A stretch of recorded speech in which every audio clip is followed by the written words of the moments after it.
आसमान को चीरते हुए 2 ब्लैक हॉक हेलीकॉप्टर उतरते हैं। मई 2009 व्हाइट हाउस में सिचुएशन रूम की बैठक जैसे ही खत्म हुई, राष्ट्रपति बराक ओबामा ने अपने सबसे भरोसेमंद अधिकारियों को रुकने को कहा। दरवाजा बंद हुआ। अफगानिस्तान के जलालाबाद बेस से 2 ब्लैक हॉक हेलीकॉप्टर उड़ेंगे, रात के अंधेरे में पाकिस्तान की सीमा पार करेंगे, जिसने दुनिया को दिखा दिया कि आतंक कितना भी गहरा क्यों न हो, सच्चाई उसे ढूंढ ही लेती है। 2 मई 2011 पाकिस्तान के एक छोटे से शहर एबटाबाद में अंधेरे आसमान को चीरते हुए 2 ब्लैक हॉक हेलीकॉप्टर उतरते हैं और बस कुछ ही मिनटों में दुनिया के सबसे खतरनाक आतंकवादी की कहानी खत्म हो जाती है। यह था ऑपरेशन नेपच्यून स्पीयर, एक ऐसा मिशन जिसकी खबर दुनिया तक तब पहुंची जब उसका लक्ष्य पहले ही मारा जा चुका। स्वागत है आपका आपके अपने चैनल कहानियों के भंडार में, जहां हर कहानी बस आपके दिल तक पहुंचाने के लिए बनी है। आज हम बात करेंगे उस अभियान की जो अमेरिका के इतिहास का सबसे गोपनीय और सबसे जोखिम भरा मिशन था। एक ऐसी योजना जिसे चुपचाप तैयार किया गया और जिसकी सफलता ने आतंक के ताज को हमेशा के लिए गिरा दिया। कहानी शुरू होती है व्हाइट हाउस से, जहां एक राष्ट्राध्यक्ष ने एक वादा किया था, ओसामा बिन लादेन चाहे जहां भी छिपा हो उसे न्याय के कटघरे में लाया जाएगा, जिंदा या मुर्दा। मई 2009 व्हाइट हाउस में सिचुएशन रूम की बैठक जैसे ही खत्म हुई, राष्ट्रपति बराक ओबामा ने अपने सबसे भरोसेमंद अधिकारियों को रुकने को कहा। दरवाजा बंद हुआ और उन्होंने शांत लेकिन दृढ़ स्वर में कहा, अब हमारी सबसे बड़ी प्राथमिकता सिर्फ एक है, ओसामा बिन लादेन। CIA को आदेश मिला कि हर 30 दिन में इस अभियान की रिपोर्ट राष्ट्रपति की मेज तक पहुंचे।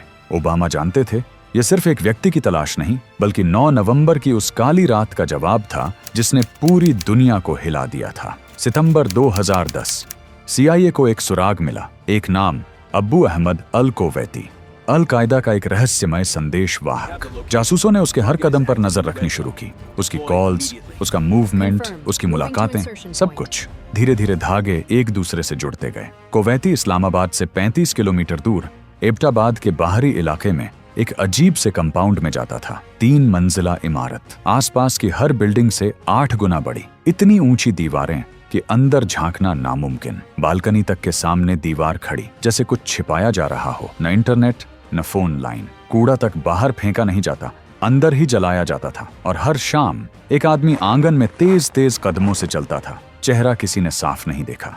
CIA ने नाम दिया द पेसर, दबे सिर वाला। यह आदमी कौन था? शक गहराने लगा। क्या वही ओसामा बिन लादेन था? अब अमेरिका के सामने 2 रास्ते थे। पहला, हवाई हमला। फायदा, कोई अमेरिकी सैनिक नहीं मरेगा।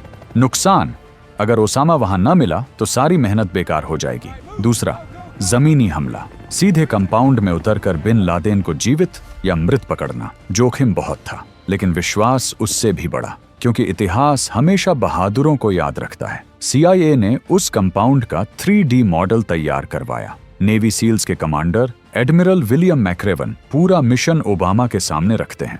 प्लान साफ था, अफगानिस्तान के जलालाबाद बेस से 2 ब्लैक हॉक हेलीकॉप्टर उड़ेंगे, रात के अंधेरे में पाकिस्तान की सीमा पार करेंगे और सीधे कंपाउंड के भीतर उतरेंगे। ओबामा ने पूछा, अगर पाकिस्तानी वायुसेना ने हेलीकॉप्टर देख लिया तो? अगर बिन लादेन भाग गया तो? अगर पाकिस्तानी सेना ने घेर लिया तो? मैक्रेवन ने शांत स्वर में जवाब दिया, हम हर स्थिति के लिए तैयार हैं।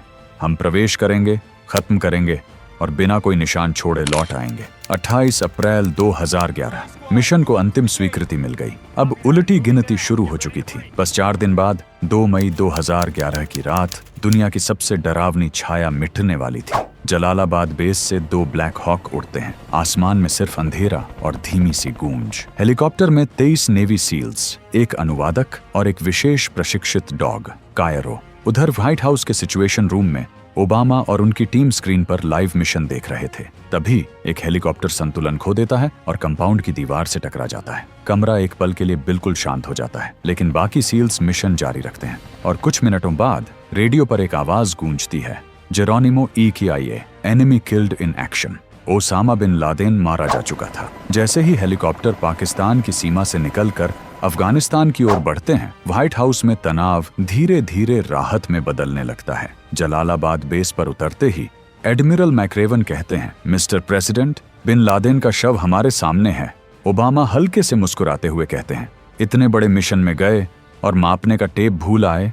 कमरे में हल्की हंसी गूंजती है, लेकिन सबके चेहरों पर एक ही भाव था, राहत। एक लंबा, मुश्किल और खतरनाक मिशन पूरा हो चुका था। एक ऐसा मिशन जो इतिहास के पन्नों में हमेशा जिंदा रहेगा। वो रात जिसने दुनिया को दिखा दिया कि आतंक कितना भी गहरा क्यों न हो, सच्चाई उसे ढूंढ ही लेती है। ये सिर्फ एक ऑपरेशन नहीं था, ये 10 साल का इंतजार, लाखों लोगों की पीड़ा और एक राष्ट्र का धैर्य था। लेकिन इस मिशन ने एक सवाल छोड़ दिया, क्या इंसाफ का मतलब सिर्फ बदला होता है, या कभी-कभी बदला ही इंसाफ बन जाता है? अगर आपको यह कहानी पसंद आई तो चैनल को सब्सक्राइब करें, क्योंकि आगे भी हम लाएंगे ऐसी ही कहानियां जहां इतिहास बोलता नहीं, बस सुनाई देता है।